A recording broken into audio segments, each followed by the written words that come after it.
శుభాకాంక్షలు. మీకు కూడా అమ్మ శుభాకాంక్షలు. మీకు మీ ప్రేక్షకులకి లష్కర్ బోనాల్ శుభాకాంక్షలు. సో ఎవ్రీ ఇయర్ జరంత ఇబ్బంది ఉంటుండే, బట్ ఈ ఇయర్ స్మూత్ గా సాగుతుందని భక్తులందరూ చెప్పడం జరుగుతుంది. ఎట్లా అనిపిస్తుంది? అమ్మవారి ఆశీర్వాదం అమ్మ.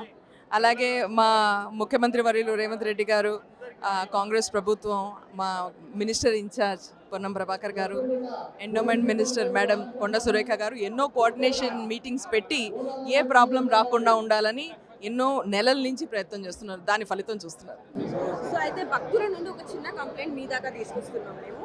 అయితే పార్కింగ్ చేసిన తర్వాత అవును. డైరెక్షన్స్ లేకపోవడంలో అవును అవును అవును యాక్చువల్లీ ఏమైందంటే డైరెక్షన్ బోర్డ్స్ పెట్టడం జరిగింది. కొన్ని అటు ఇటు తరలిపోయి ఉంటాయి. ఎందుకంటే సెక్యూరిటీ వాళ్ళు కూడా చూసుకుంటారు కదా, కాబట్టి తీసేసి మళ్ళీ పెట్టాల్సింది. నా ఉత్సవంలో తీయలేదు, పక్క కొంచెం ముందర వెనకాలకి అయిపోతాయి.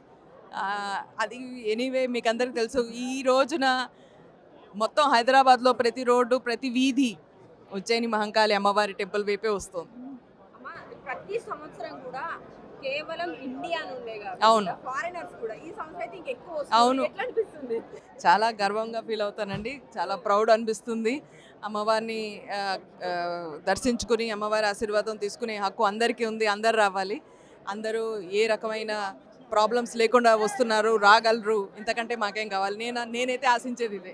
నిన్న మొన్నటిదాకా ఇబ్బంది పడ్డ రైతులకు మీ తరఫున మీరేం భరోసా ఇస్తారు? అమ్మవారి ఆశీర్వాదం ఖచ్చితంగా రైతాంగంతో ఉంది. అలాగే మన గ్రామీణ తెలంగాణలో రైతుల గురించి మనం ఎంతో ఆందోళన పడ్డాం. ఈసారి వర్షాలు తక్కువ ఉంటాయేమో, కరువు ఉంటుందేమోనని.